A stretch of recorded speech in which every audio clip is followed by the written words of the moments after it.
یحییٰ بن بکیر نے ہم سے بیان کیا، انہیں لیث نے خبر دی، انہوں نے عقیل سے سنا، انہوں نے عروہ بن زبیر سے، انہوں نے حضرت عائشہ رضی اللہ تعالیٰ عنہا سے روایت بیان کی کہ رسول اللہ صلی اللہ علیہ وآلہ وسلم پر ابتدا اچھے خوابوں سے وحی کا سلسلہ شروع ہوا۔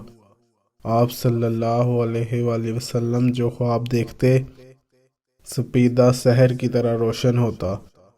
پھر آپ صلی اللہ علیہ وآلہ وسلم تنہائی پسند ہو گئے اور غار حرا میں خلوت نشین رہنے لگے۔ کئی دن تک اس میں تہنس یعنی مسلسل کئی رات عبادت کرتے جب تک گھر آنے کی رغبت نہ ہوتی، اور اس کے لیے توشہ ساتھ لے جاتے۔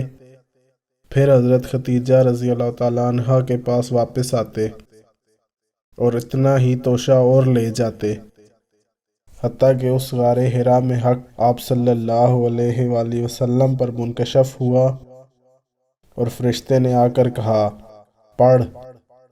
آپ صلی اللہ علیہ وآلہ وسلم نے جواب دیا، میں پڑھا ہوا نہیں ہوں۔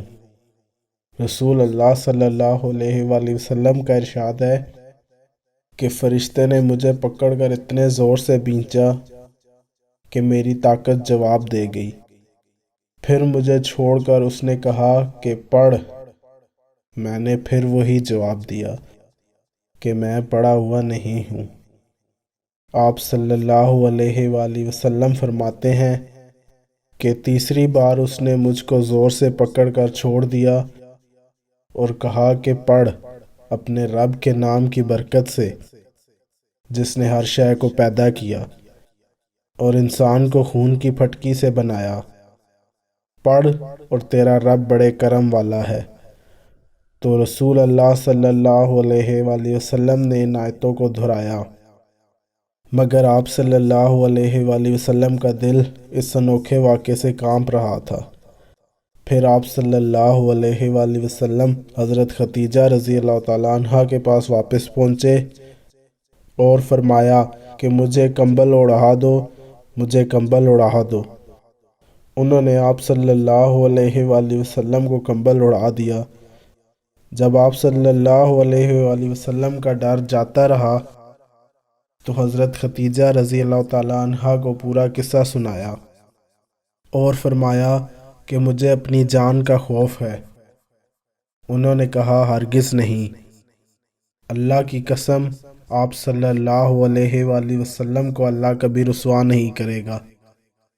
آپ صلی اللہ علیہ وآلہ وسلم تو کنبہ پرور ہیں، بے کسوں کا بوجھ اٹھاتے ہیں، مفلسوں کے لیے کماتے ہیں، مہمان نوازی کرتے ہیں اور مصائب میں حق کی مدد کرتے ہیں۔ اس کے بعد آپ صلی اللہ علیہ وآلہ وسلم کو ورقہ بن نوفل کے پاس لے گئیں جو ان کے چچا زاد بھائی تھے۔ وہ زمانہ جاہلیت میں عیسائی ہو گئے تھے، چنانچہ انجیل کو عبرانی زبان میں لکھتے جتنا اللہ کا حکم ہوتا۔ بہت بوڑھے، ضعیف اور نابینا ہو گئے تھے۔ حضرت ختیجہ رضی اللہ تعالیٰ عنہا نے ان سے کہا کہ اے چچا زاد بھائی، اپنے بھتیجے محمد صلی اللہ علیہ وآلہ وسلم کی بات تو سنیے۔ وہ بولے، اے بھتیجے، کہو تم کیا دیکھتے ہو؟ آپ صلی اللہ علیہ وآلہ وسلم نے جو کچھ دیکھا تھا بیان کر دیا۔ تب ورقہ بے اختیار بول اٹھے، یہ تو وہی ناموس ہے جو اللہ نے موسیٰ علیہ السلام پر نازل کیا تھا۔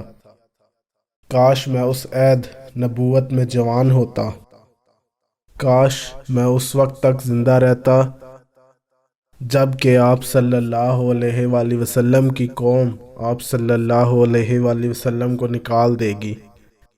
رسول اللہ صلی اللہ علیہ وآلہ وسلم نے پوچھا کہ وہ لوگ مجھے نکال دیں گے؟ ورقہ نے کہا، ہاں، جو شخص بھی اس طرح کی چیز لے کر آیا جیسی آپ صلی اللہ علیہ وآلہ وسلم لائے ہیں، لوگ اس کے دشمن ہو گئے۔ اگر مجھے آپ صلی اللہ علیہ وآلہ وسلم کی نبوت کا زمانہ مل گیا تو آپ صلی اللہ علیہ وآلہ وسلم کی پوری مدد کروں گا۔ پھر کچھ ہی دنوں بعد ورقہ کا انتقال ہو گیا اور کچھ عرصہ تک وحی کی آمد موقوف رہی۔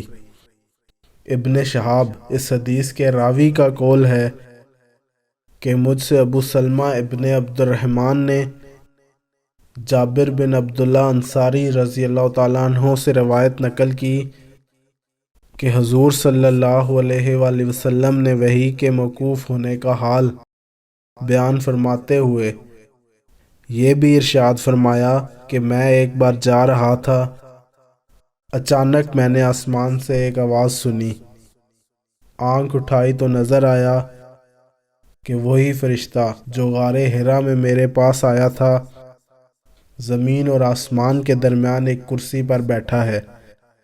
مجھ پر اس منظر سے دہشت سی چھا گئی اور واپس لوٹ کر میں نے کہا مجھے کپڑا اڑا دو، مجھے کپڑا اڑا دو۔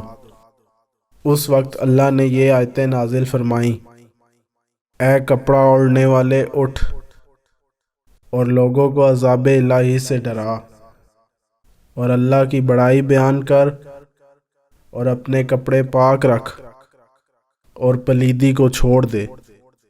پھر وہی تیزی کے ساتھ اور لگاتار آنے لگی۔ اس حدیث کو یحییٰ کے ساتھ عبداللہ بن یوسف اور ابو صالح نے بھی روایت کیا ہے، اور عقیل کے ساتھ ہلال بن رداد نے بھی ظاہری سے روایت کیا ہے۔ یونس اور معمر نے فوادہ کی جگہ بوادرہ بیان کیا ہے۔